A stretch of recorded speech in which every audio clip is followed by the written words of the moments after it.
Hola, hoy en nuestro espacio de filosofía CB9 veremos la vida y pensamiento del filósofo que marcó el siglo XVII por sus aportaciones a la ciencia y sobre todo a las matemáticas, e impulsó el uso de la razón y de la duda. Nos referimos a René Descartes. Los puntos que veremos sobre dicho tema serán: 1. Principales pasajes de la vida de René Descartes. 2. Principales aportaciones de René Descartes. 3. ¿En qué consiste la expresión cogito ergo sum? 4. ¿Qué pretendía decir con el genio maligno? 5. ¿Qué tan actual es el método cartesiano? Y bien, ahora trataremos de explicar cada uno de estos puntos que hemos mencionado. Principales pasajes de la vida de René Descartes. Nuestro filósofo, matemático y científico René Descartes nació en el pequeño pueblo de La Haye, en la Touraine francesa, el 31 de marzo de 1596. En 1617 se alistó como voluntario en la Escuela de Guerra de Breda, de Mauricio de Nassau. Luego, en 1619, en el ejército de Baviera. Viajó por Hungría, Alemania, Polonia, Países Bajos, donde esperaba encontrar libertad y silencio. Mientras residía en Holanda, conoció a Isaac Pitman, doctor y filósofo holandés, quien impulsó al joven Descartes a reanudar los estudios, con lo cual encontró su vocación realizando nuevos aportes que se basan en la razón y la duda. Tiempo después, la reina Cristina de Suecia le llamó para que fuera su profesor de filosofía. Allí en Estocolmo no pudo soportar el rigor del invierno sueco y falleció inesperadamente, víctima de una afección pulmonar, cuando solo contaba con 54 años de edad en 1650. Ahora veremos las principales aportaciones de René Descartes. Junto a Isaac Pitman realizaron distintos trabajos en el campo de la física y las matemáticas, como la caída libre, sección cónica y estática de fluidos, desarrollando la creencia de que era necesario crear un método que relacionara a fondo las matemáticas y la física. Por ello está la ciencia, conocida bajo el título Discurso del método para conducir bien la propia razón y buscar la verdad en las ciencias, que publicó en 1637. En este, da a conocer 3 ensayos científicos en esta obra, como la dióptrica, los meteoros y la geometría. Descartes con esta obra pretendía enseñar un medio más satisfactorio y efectivo para adquirir conocimientos. Afirmaba que solo las matemáticas son ciertas, de modo que debe basarse en ellas. El discurso del método no fue el único ensayo que dio a conocer.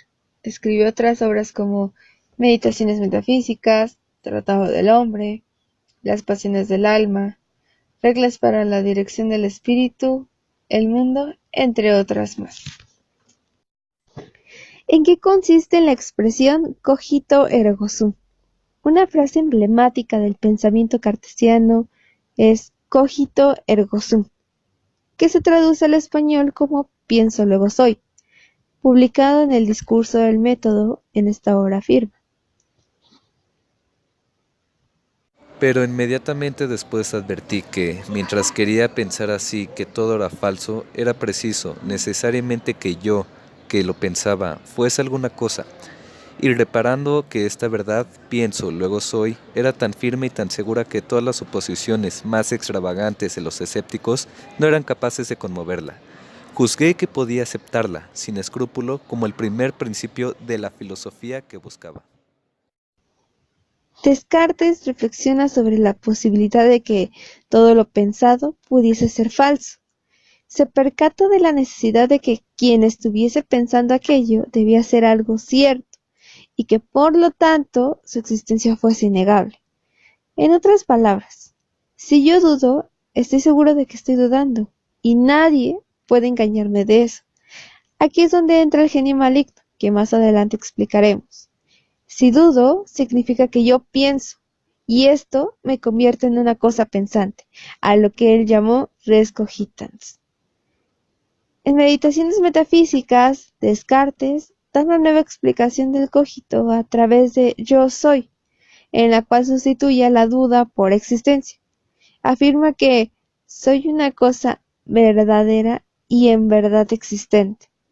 es una naturaleza inteligente que podemos entender como una fuerza o energía capaz de engendrar su propio mundo. El cogito cartesiano es una experiencia, mas no es una inferencia. ¿Qué pretendía decir Descartes con el genio maligno? Él sugiere que tal vez hemos sido creados por un ser maligno, un Dios que nos obliga a engañarnos sistemáticamente. Creemos estar en la verdad cuando realmente estamos en el error. Él, con esta hipótesis, quiere demostrar que todo es un engaño, excepto que pensamos, cogito ergo sum, como ya lo habíamos mencionado. El hecho de que alguien nos engañe y que, por lo tanto, entremos en duda, no implica necesariamente que dejemos de pensar y que, por lo tanto, dejemos de existir, porque la duda es un modo de pensamiento. La duda no implica que necesariamente dejemos de existir. Nosotros, como especie humana, la esencia de nuestra humanidad es nuestra razón, la cual nos determina como seres humanos y nos diferencia de las plantas o los animales. ¿Qué tan actual es el método cartesiano? Con el propósito de dirigir bien la razón y hallar la verdad en las ciencias, Descartes crea este método para distinguir lo verdadero de lo falso. Este método busca que a través de las matemáticas universales se formulen las verdades y organizarlas según un orden lógico y sistemático. Descartes ve la necesidad de la unificación de las ciencias bajo un método, ya que todas las ciencias dependen unas de otras. En la actualidad se ve reflejado este método con los científicos, por ejemplo, ya que no toman por cierto lo primero que ven, oyen o perciben. Su objetivo principal es analizar aquello que perciben hasta encontrar la verdad. Hola y bienvenidos una vez más a nuestro espacio de filosofía 79. El día de hoy vamos a ver una entrevista con el profesor Leonel Ali Zanotelli. Él nos va a hablar acerca de uno de los más grandes filósofos del siglo XVII. Así es, hablamos de René Descartes. Y bueno, sin más preámbulos, comencemos con la entrevista. ¿Qué importancia tiene en la actualidad el pensamiento de René Descartes? Bueno, básicamente si partimos del hecho de que René Descartes, buscaba la verdad absoluta por medio del método matemático, es decir, la matemática universal, hoy en día que estamos en una época de querer ser únicos y diferentes y por lo tanto ser ontológicamente firmes, pues básicamente el método cartesiano nos puede servir para establecer esa verdad absoluta, porque no hay mejor forma de encontrar al ser que por medio de una metodología, y muchas veces esa metodología puede ser, citando al mismo René Descartes, puede ser el recurso del método, es decir, ese paso a paso que nos va llevando al conocimiento puro y en consecuencia a la verdad absoluta. Entonces, hoy en día el cartesianismo nos puede servir precisamente para establecer la metodología, las formas y en consecuencia llegar a esa verdad absoluta ontológica. ¿En qué rasgos de la cultura occidental actual podemos reconocer la influencia cartesiana? Bueno, básicamente en la época actual el cartesianismo lo podemos ver en el momento en las búsquedas de la verdad, por ejemplo, ¿no? Descartes, él basó su método, es justamente el discurso del método, era eso precisamente, ¿no? Buscar la metodología para la búsqueda de la verdad, por eso él se basaba en las matemáticas. Hoy, en una época tan tecnológica, pues precisamente muchas veces buscamos las verdades por medio de metodologías, a veces científicas, a veces humanísticas, ¿no? La psicología, las mismas ciencias de la tecnología, los TEDs y demás. Otro factor que podemos ver en esta influencia cartesiana en la época contemporánea, podemos decir también esta búsqueda de la verdad, en su totalidad, no solamente la verdad científica, sino la verdad humana, por ejemplo, ¿no? Es decir, la psicología, la neurolingüística, por ejemplo, se basa demasiado en algunos momentos en el comportamiento del ser humano en búsqueda de la verdad absoluta del ser, que ese es justamente el tercer factor que yo vería de la influencia cartesiana en la época actual, que es la subjetividad. Es decir, hoy en una época producto de la globalización y demás, muchas veces la gente se quiere separar de esa globalización siendo únicos y diferentes, ¿no? Que es el concepto característico de las generaciones actuales. Entonces, a partir de la subjetividad, que es tan característica del cartesianismo, podemos ver cierta influencia en el día a día, por así decirlo. ¿Qué tan relevante fue René Descartes en su época? Bueno, básica y fundamentalmente no se puede entender la filosofía moderna sin René Descartes. Es decir, había un previo, que es decir, la antigüedad clásica, que es el origen de la filosofía. Entonces estaban los peripatéticos que cuestionaron todo lo que decían los mitos y demás.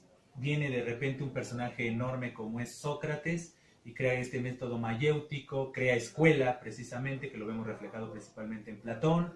Después viene el alumno de Platón, que es Aristóteles, y ahí se crea las bases de la filosofía clásica.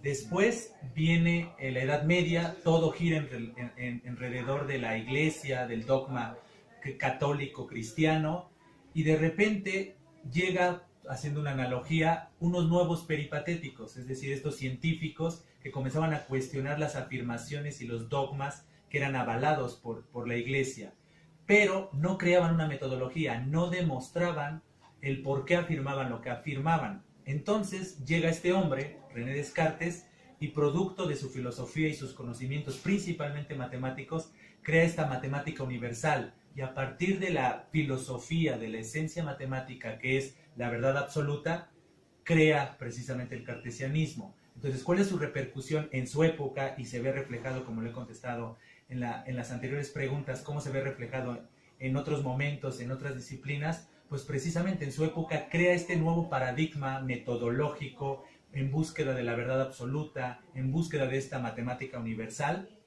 que marca un antes y un después, no solo de la filosofía, sino de la forma en la que se ve la vida. Bien, ahora veamos un breve resumen de lo que vimos. Primero dijimos que René Descartes nació en el pequeño pueblo de La Haye, en Francia, en 1596. Formó parte del ejército, fue matemático, filósofo y científico.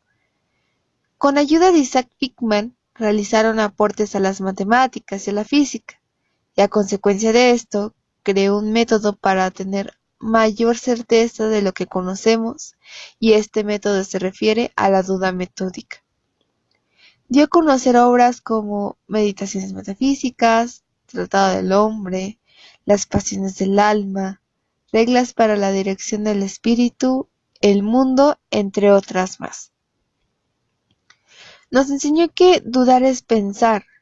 Afirmó que somos cosas pensantes, a lo que él llamó res cogitans, que hay un genio maligno que nos quiere engañar, que la esencia de nuestra humanidad se basa en nuestra razón, la cual nos determina como seres humanos y nos diferencia de las plantas o los animales. Nos enseñó que el método cartesiano es un método más para encontrar la verdad en las ciencias a través de las matemáticas. Actualmente la sociedad no duda de todo lo que ven y escuchan a través de los medios de comunicación.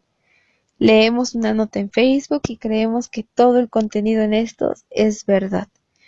Al hacer una investigación solo vamos a la primera página que el dios Google nos muestra y ni siquiera leemos la información, solo copiamos y pegamos. Y de esta manera creemos haber hecho de manera correcta la tarea, hablando de un estudiante.